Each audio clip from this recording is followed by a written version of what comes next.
Sure. So Grace is a postdoc. Grace is finished. Oh, okay, she's all done. So it's all done. Academia is always a bit it seems like it takes time, so stuff that's available online, but it's Dr. Grace, and I'll just flag she won the ESSAM medal for her thesis Wow. in last year, which was great.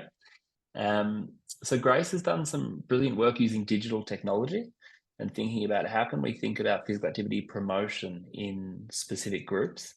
And Grace worked with emergency service workers. So that's a group at high risk of occupational trauma, being exposed to stresses at work. So high risk of PTSD. And what Grace did was using a closed Facebook group, invite emergency service workers. But importantly, we also had peer support workers. So they were emergency service workers with lived experience of being an emergency service worker, but also of experiencing PTSD. And they were acted as like peer health coaches alongside the EPs that facilitated the intervention.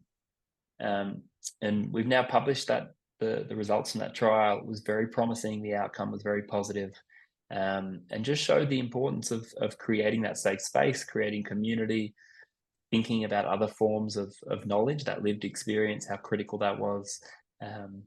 Grace and I aren't emergency service workers, so as much as we can read about it and we can try to empathize, we haven't had that experience. Yeah. So of course, someone who has been through that, who's maybe struggling, talking to another emergency service worker who's lived through that, who's come out the other side, who is far more relatable. So I think there's a real opportunity to think about the groups that we're trying to work with. How can we find, those champions or advocates or people with experience from within that we can work with? As the Australasian Society for Traumatic Stress Studies, as you're the president currently, this is an organisation with over 600 healthcare professionals that are expertise in the treatment and prevention of trauma. I guess being the president and all of the work you've done to date, based on what we just discussed there, looking at emergency service, I guess, workers being a high risk population, which particular groups aside those emergency services have you found to be the most at risk of different mental illnesses? Yeah, I mean, if we think about trauma in particular, there's lots of different groups. There's veterans, emergency service workers. There's people working in high pressure environments in the prison system. There's healthcare workers, social workers, people exposed to vicarious trauma, gender-based violence workers, people working in legal aid. The list goes on around potential exposure to psychosocial stresses at work, who may benefit. So, just to note with ASDSS, we, thanks to Grace, we have an allied health special interest group focusing on nutrition and exercise.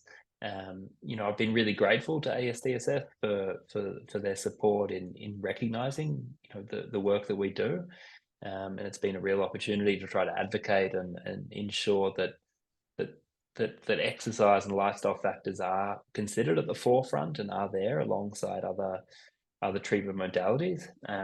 We're currently planning the ACOTS conference, which is the Australasian Conference on Traumatic Stress, which will be, I think, in Melbourne in November next year. But there'll be a big focus on activity and on physical health as well. So it's been, a real honour for me to be able to be involved in that organisation, given that I'm not a psychologist, I'm not a psychiatrist, but to be able to come from the background I do. And I think it's, hopefully there's reasons to be optimistic if there are other, EPs and physios that are interested in this space. I think there is there's a lot of momentum and a great group of people interested in this area. So I think, I'm really optimistic about where we'll be in, 5-10 years time.